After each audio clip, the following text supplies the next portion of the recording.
अशोक शहर में एक किराए के घर में अपनी पत्नी और 2 बच्चों के साथ रहता था।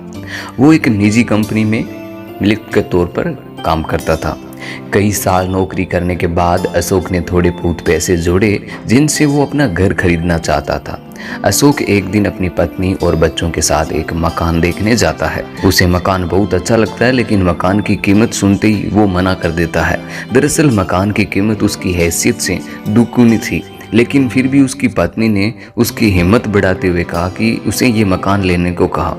अशोक अपनी पत्नी और बच्चों की खुशी के लिए बैंक से लोन लेकर वही घर खरीद लेता है। घर खरीदते ही अशोक की हैसियत उसके परिवार और समाज में बढ़ जाती है। धीरे धीरे अशोक को अपने घर का घमंड होने लगता है और अब वो अकड़ कर चलना सीख गया था। लेकिन कुछ ही महीनों के अंदर अशोक की खुशी गम में बदलने लगी। ब्याज के लिए गए लोन की वजह से अशोक की आधी सैलरी कट जाती थी। शुरू में तो अशोक को बहुत कुछ फर्क नहीं पड़ा, लेकिन जैसे ही खर्चे बढ़ने लगे तो उसे अपनी आर्थिक स्थिति की चिंता सताने लगी। फिर भी अशोक जोड़ तोड़ करके अपना घर चला रहा था। ये सब चल ही रहा था, लेकिन एक दिन अचानक अशोक के छोटे बेटे की तबीयत खराब हो जाती है, जिससे वो डर जाता है और अपने बेटे को लेकर हॉस्पिटल भागता है। हॉस्पिटल में इलाज के दौरान पता चलता है कि बच्चे को कैंसर है और उसका ऑपरेशन करना बहुत जरूरी है, नहीं तो उसकी जान को खतरा हो सकता है। डॉक्टरों की बात सुनते ही अशोक और उसकी पत्नी घबरा जाते हैं। अशोक की धड़कनें तेज होने लगती है, क्योंकि वो वैसे ही बैंक के कर्जे में लदा हुआ है। फिर बच्चे के इलाज के लिए इतने पैसों की व्यवस्था कैसे होगी? अशोक को कुछ समझ में नहीं आ रहा था। उसकी पत्नी उसे दिलासा देते हुए पूछा, क्या तुम्हारी कंपनी हमारी कोई मदद करेगी? अशोक ने कहा, हम पहले ही कर्ज ले चुके हैं, हमें बैंक से दोबारा कर्ज नहीं देगा। इतना कहकर अशोक अपने दोस्तों और रिश्तेदारों के पास मदद के लिए पहुंचता है, लेकिन वहां भी उसे निराशा ही हाथ लगती है। अशोक बुरी तरह से टूट चुका था। उसे समझ में नहीं आ रहा था कि वो करे तो करे क्या। सारी मुसीबतें उसका पीछा छूट ही नहीं पा रहा था। रास्ते में चलते हुए अचानक उसे प्यास लगती है। तभी उसकी नज़र एक विदेशी परिवार पर पड़ती है, जिसमें पति, पत्नी और उनका एक बेटा। साइकिल से ये लोग यात्रा कर रहे थे। वह उन्हें हाथ देकर उन्हें रुकने को कहता है।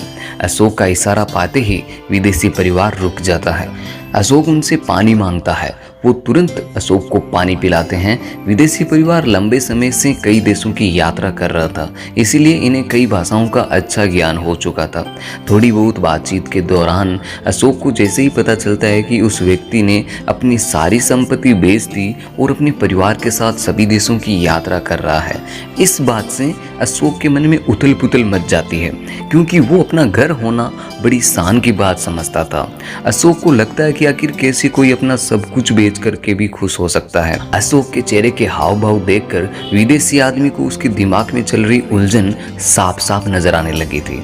अशोक के विचलित मन को शांत करने के लिए उस आदमी ने अशोक से कहा, मेरा मानना है कि पूरी दुनिया ही मेरा घर है, फिर किसी भी एक कोने पर अपना अधिकार जताकर मैं इतनी बड़ी पृथ्वी को पराया कैसे कर दूं?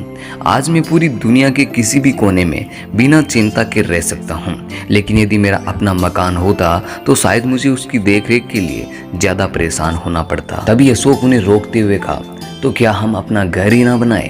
तभी उस व्यक्ति ने कहा कि घर तो पशु पक्षी भी बनाते हैं, लेकिन उस पर पूरी जिंदगी निर्भर नहीं रहते, क्योंकि हर जीव की आज़ादी ही उसका परम लक्ष्य है। फिर फिजूल का बंधन पालकर जीवन क्यों जिया जाए? इस दुनिया का कोई भी साधन तब तक तुम्हारे लिए उचित है जब तक तुम उसका इस्तेमाल करते हो, लेकिन जब तुम उस साधन के अनुरूप इस्तेमाल होने लगो, उसकी देखरेख करने की जिम्मेदारी स्वीकार कर लो, तो तुम्हें जीवन का महत्व कैसे पता चलेगा? अशोक बड़े गौर से विदेशी की बातें सुन रहा था। अचानक उसकी बातों से प्रभावित होते हुए उसने पूछा, तो क्या ऐसी परिस्थिति में हमें क्या चुनना चाहिए? विदेशी ने मुस्कुराते हुए कहा कि वो सब कुछ छोड़ देना चाहिए जिसकी कीमत चुकाने में सारी जिंदगी गुलाम रहकर गुजारनी पड़े, नहीं तो तुम्हारी जिंदगी बोझ बन जाएगी और दुनिया की गुलामी में तुम्हारा वास्तविक अस्तित्व ही मिट जाएगा। अशोक उस आदमी की बातें पूरी तरह से समझ पाने में असमर्थ था, इसलिए वो अपनी जिंदगी की समस्याओं उन्हें बताने लगता है और वह तुरंत उसे कहते हैं कि तुम्हें अपना घर बेच देना चाहिए। उसकी बात सुनते ही अशोक नाराज हो जाता है और कहता है कि मेरे घर में मेरी भावनाएं जुड़ी है, मेरी पत्नी और बच्चों का वक्त गुजरा है वहां पर, फिर वह कैसे छोड़ सकता है। तभी उन्होंने मुस्कुराते हुए कहा कि जैसे एक दिन तुम ये दुनिया छोड़कर जाओगे। इस बात से अशोक का मुंह बंद हो जाता है। विदेशी आदमी अपनी बात को आगे रखते हुए कहते हैं कि तुम्हें समझना होगा कि दुनिया की अर्थव्यवस्था चलाने के लिए सामाजिक सोच को बदलना ही जरूरी होता है, और इसी योजना के तहत बैंक जैसी बड़ी संस्था द्वारा मीडिया के माध्यम से हमारे दिमाग में ये भावना डाल दी गई है कि अपना घर तो अपना होता है और ये एक सम्मान की बात है, और हमने मानसिक तौर पर इसी बात को सत्य मान रखा है, जिससे तुम्हारी जिंदगी में खुशियां आई हो या नहीं हो, लेकिन बैंकों ने कर्ज के माध्यम से तुम्हें अपना गुलाम जरूर बना लिया है। बस फिर क्या था, अशोक को एहसास होता है कि घर ही उसकी मुसीबत की जड़ है। अगर वो इतने कर्ज में नहीं दबा होता तो अपने बेटे का इलाज कौन सी बड़ी बात थी। अशोक ने वापस आते ही अपना घर बेच दिया और अपने बेटे का इलाज कराने के बाद फिर से किराए के घर में रहने लगा। इस घटना ने अशोक को सिखा दिया कि साधन सफर करने के लिए होते हैं, मंजिल बनाने के लिए नहीं। दोस्तों, ये कहानी यहीं पर ख़त्म होती है। अपने दोस्तों और रिश्तेदारों के साथ शेयर ज़रूर करें। अगर कहानी आपको पसंद आई हो तो वीडियो को लाइक और चैनल को सब्सक्राइब ज़रूर करें। Thank you for watching.